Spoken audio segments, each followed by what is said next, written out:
शायर कि मुद्दत से पनपती हुई साजिश ने डुबोया, कहने को मेरे शहर को बारिश ने डुबोया। ये पूरा शहर कराची जो पूरे मुल्क को चलाता है, इस वक्त पानी पानी है। कराची पानी में है या पानी कराची में है, समझ नहीं आ रहा। कराची की सड़कों से जिस तरह मैं होकर आई हूँ और बाकी सारे हमारे जो चैनल के लोग हैं वो आए हैं, ये हमारा खुदा जानता है। लेकिन ज़ाहिर जब लाइव शो करना हो तो ये सारी हादस भी अबूर करनी पड़ती हैं। लेकिन कौन है इसका जिम्मेदार? बलूचिस्तान से जो सैलाबी रेले बहकर आ रहे हैं, ये गडाव टाउन की नदियाँ हैं, मोल नदी है, जरिंद्रो नदी है, खादेजे नदी है, या धद्दो डैम और लट डैम भी बनाए गए हैं। ये तमाम तकरीबन भर चुके हैं और एतराफ के इलाकों में भी पानी शामिल होना शुरू हो गया और बहाव भी काफी तेज है। गुज़िश्ता रोज भी इसमें यहाँ 3 अफराद डूब गए थे। आपको नहीं लगता कि आपके शहर के अंदर ये बर्बादी हो रही है? और मैं सिर्फ कराची की बात नहीं कर रही, लाहौर की भी यही आज सूरत हाल हमें पता चली। जब बारिशें हो रही हैं तो वहां पर भी यही सूरत हाल होती है। जो इनके भ्रष्टाचार का डैम था पाकिस्तान में, बलूचिस्तान और सिंध के बीच में, वो टूट चुका है। पहले बात तो ये कोई बहुत बड़ा डैम, वैसा कोई बहुत बड़ा डैम नहीं था, लेकिन हाँ फिर भी तबाही मचाने के लिए बहुत था, जिसकी तबाही देखी भी गई। उस एरिया से लेकर खास तौर पर बलूचिस्तान में बाढ़ आई हुई है। ये एक वैसे तो दुख होता है कि भाई किसी की भी जाने, गलत बात है, वो बुरी है, लेकिन दुख इसलिए भी ज़्यादा होता है क्योंकि पिछले 10-12 दिनों से बलूचिस्तान के अंदर जीने मरने की स्थिति में लोग हैं, क्योंकि बलूचिस्तान के अंदर बहुत ही खौफनाक किस्म की बाढ़ आई हुई है। कोई न्यूज़ में खबर नहीं, पाकिस्तानी मीडिया में कितने लोग मर गए, कोई लेना देना नहीं। जब वो चीज़ अब कराची में आ रही है, अब जब वही बलूचिस्तान से पानी बह बह कर कराची में आ रहा है, डैम टूटने के जब कराची में पानी आ रहा है, तब ये सब लोग भागते भागते फिर रहे हैं कि ओहो ये तो क्या हो गया। पूरी चीज़ क्या है, पहले उधर हम चलते हैं। कायद की Karachi transformation plan destruction plan बन गया। 2 साल बाद फिर शहर कायद में सैलाब की सूरत-ए-हाल है। 5 दिन से वक्फे से जारी बारिश में भी इंतजामिया सूरत-ए-हाल काबू में ना रख सकी। अर्बन फ्लडिंग के बाद इलाके, सड़कें, गलियां, नदियां बन गईं। Stadium road, Gulshan Iqbal, Gulshan Hadeed, Gulberg, FP area, Jahangir road की गलियां डूब गईं। नालों से पानी बाहर आ गया। लियाकताबाद में पानी घरों में दाखिल हो गया। अरे फैसल से मैं होती भी आई हूँ, ऐसा लग रहा है किसी नदी से गुजर कर आए हैं। कॉजवे का इलाका है, जरा फुटेज चला दें, मेरी शक्ल तो छोड़ दें, जरा शहर की हालत बिल्कुल हटाएं, जरा दिखाएं पूरा शहर। बर्बाद करके रख दिया इस शहर को। यहाँ कॉजवे की है, ऐसा लग रहा है कश्तियां चल रही, कराची के अंदर कश्तियां चल रही हैं। एडमिनिस्ट्रेटर कराची मुर्तजा वहाब साहब फोन उठाने को तैयार नहीं है। कराची में बारिशों के बाद नदियों की सूरत हाल खराब। मेमन गोट के करीब नदी बिफर गई। कुरंगी कॉजवे ट्रैफिक के लिए बंद। लांढी मुर्तजा चुरंगी पर भी मलीर नदी में तुगयानी। पुलिस ने रुकावटें लगाकर शारा को बंद कर दिया। तेज बहाव के बायस नाले के ऊपर बनाई गई सड़क भी बैठ गई। गडाब, मलीर टाउन और क्रॉसिंग पर 9 अफराद पानी के रेलों में बह गए। मुख्तलिफ इलाकों में बिजली की लोड शेडिंग का दौरानिया 12 घंटे से तजावुज। ज्यादा लाइन लॉसेज वाले इलाकों में लोड शेडिंग का दौरानिया भी ज्यादा। लोग अपने घरों से दोपहर 2 से 3 बजे निकले थे। बारिश की रिमझिम होते होते जब बारिश तेज हुई है तो वो सड़कों पर फंस गए हैं, गाड़ियां बंद हो गई हैं, लोगों के पास पेट्रोल नहीं है। और हमारे यहाँ तमाम तर मुतालिका इदारों ने नंबर्स बंद कर दिए हैं। वो बकौले बिलावल भुट्टो जरदारी साहब कि वो फरमाते हैं कि जब ज्यादा बारिश होती है तो ज्यादा पानी आता है। बिल्कुल मान लिया सर, जब जाहिर है ज्यादा बारिश तो हो रही है, लेकिन ये ज्यादा पानी जाएगा कहाँ? ये लोगों के घरों में घुस रहा है। जो मज़ाफ़ाती इलाके हैं, जो नीचे हैं एरियाज, अब वहां पर आप जाकर देखें कि क्या हशर नशर हुआ है। लेकिन मैं इससे ज्यादा तकलीफ शायद इस बात की है कि हमारे जितने भी इंतजामिया के लोग हैं, कोई नहीं फोन उठाता, कोई बात सुनने को तैयार नहीं है।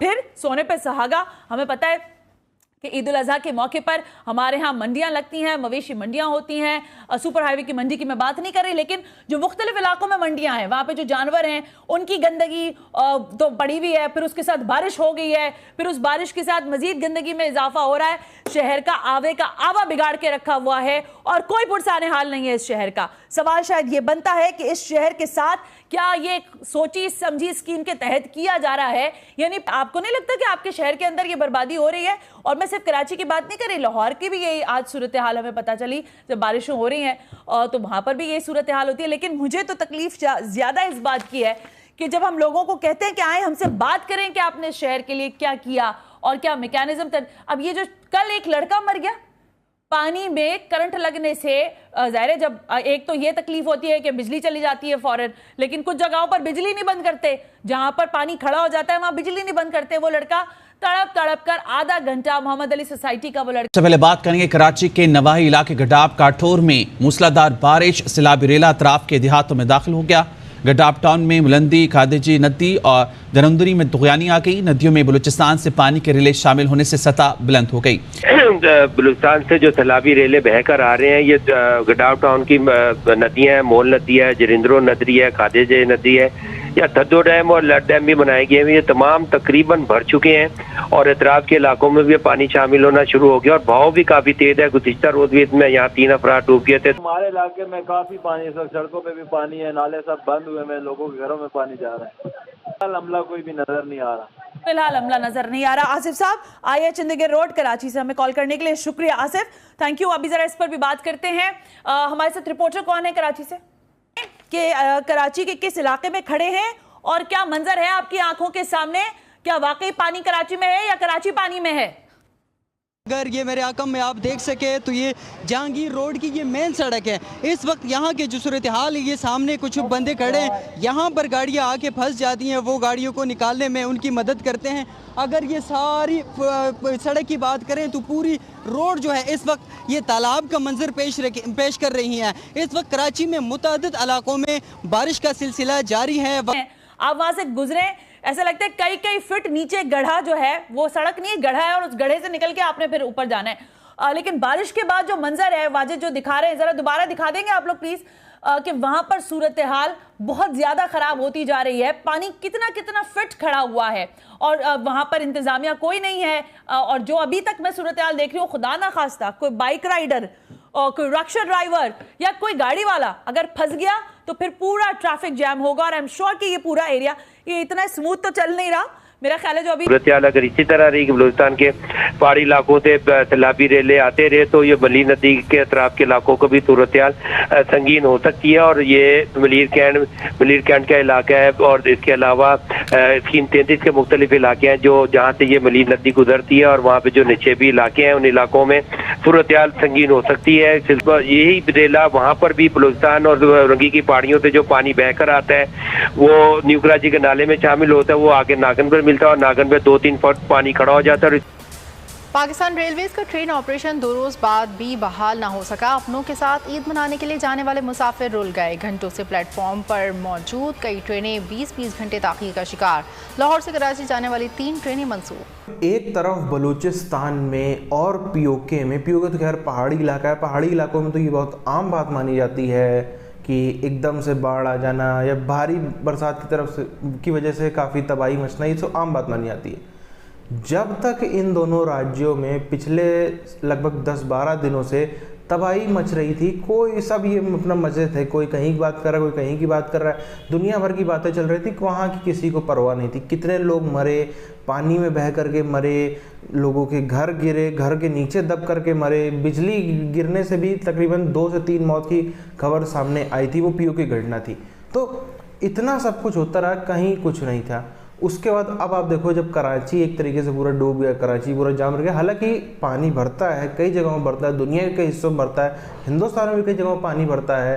कई राज्य जैसे असम हो गया, बिहार हो गया, यहाँ तो हर साल का तय है कि बाढ़ आती, लेकिन इस तरीके का तो तबाही मतलब नहीं देखने को मिलती है कि डैम टूट रहे हैं, लोग बिजली की वजह से मर रहे हैं, बिजली करंट फैलने की वजह से लोग मर रहे हैं। ऐसी खबरें तो कम से कम नहीं सुनने को मिलती है। दूसरी चीज़, यहाँ पर एक चीज़ देखो आप, जो 47 के पहले कंपनियां जो हुआ करती थीं या ऊपर के लेवल पे काफ़ी कंपनियां अंग्रेज़ों को ही हुआ करती थीं 47 के पहले, उसमें काफ़ी सारे इंजीनियर थे जो अंग्रेज़ थे या तो फिर हिंदुस्तान में मतलब हिंदू थे या सिख वगैरह थे, जैन बौद्ध थे। तो तब तक ये कौम क्या कहती थी, नहीं इनको भगाओ यहाँ से, इनको यहाँ से भगाओ, ये हमारे राइट्स खा रहे हैं, ये हमको इंजीनियर नहीं बनने दे रहे, ये हमको पढ़ने का अधिकार नहीं दे रहे, ये हमको फलाने चीज़ का अधिकार नहीं दे रहे।